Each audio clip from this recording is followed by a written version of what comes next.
இவர் தப்பு, அதை வந்து செய்யக்கூடாதுன்னு சொல்லி கோர்ட்டை ஸ்டே பண்ணாங்க, அப்பீல் பண்ணாங்க. கூட அதை தெரிஞ்சுக்கிட்டு நம்முடைய கழக தலைவர், நம்மளுடைய தமிழக முதல்வர் அவர்கள் மதிய நுட்பத்துடன், அதான் ஒரு செயல்திறன் சொல்றது. ஒரே நைட்டு யாருக்குமே தெரியாம தாய்மார்களுக்கு நீ 1000 ரூபாய் எடுத்து நினைச்சாலும் 5000 ரூபாய் கொடுப்பேன்னு சொல்லி 5000 ரூபாய் ஒவ்வொருத்தருடைய அக்கௌண்ட்லயும் போட்டார். 1,31,00,000. உன்னதமான தலைவர், மக்களுக்கான தலைவர், மக்களை நேசிக்கின்ற தலைவர். அவருக்கு நம்ம உறுதுணையா இருந்து அடுத்த முறை அவருடைய சின்னமான உதயசூரியன் சின்னத்துல வாக்களிக்க வேண்டியது நம்மளுடைய கடமை.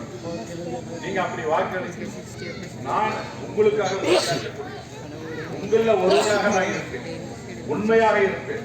நான் எந்த விதத்திலையும் எந்த தப்பு, நான் கடந்த 5 ஆண்டு காலம் உங்களுடைய சட்டமன்ற உறுப்பினராக இருப்பது எந்த ஒரு சின்ன தப்பும் நான் பண்ணது. உங்கள உரிமையாக இருக்கு, உங்களுக்காக பணியாற்றி நான் உங்களை வேண்டி விரும்பி நான் கேட்டுக்கிறேன். நம்மளுடைய சின்னமான உதயசூரியன் சின்னத்தில் திரும்ப வாக்களித்து தமிழக முதல்வராக முத்துவேல் கருணாநிதி நம்ம அனைவரும் பாடுபட வேண்டும். செய்வீங்களா?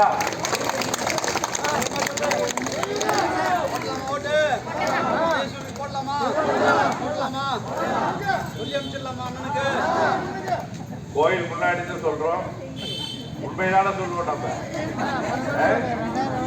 ரொம்ப சந்தோஷம். பொன்னேஸ்வர் மடனாலே ஒரு பிரசித்த பெற்ற கோயிலுக்கு நம்ம சொந்தக்காரர்கள், இந்த மண்ணில் நம்ம இருக்கிறதே நமக்கு பெரிய புண்ணியத்தை தேடி கொடுக்கிற பூமி.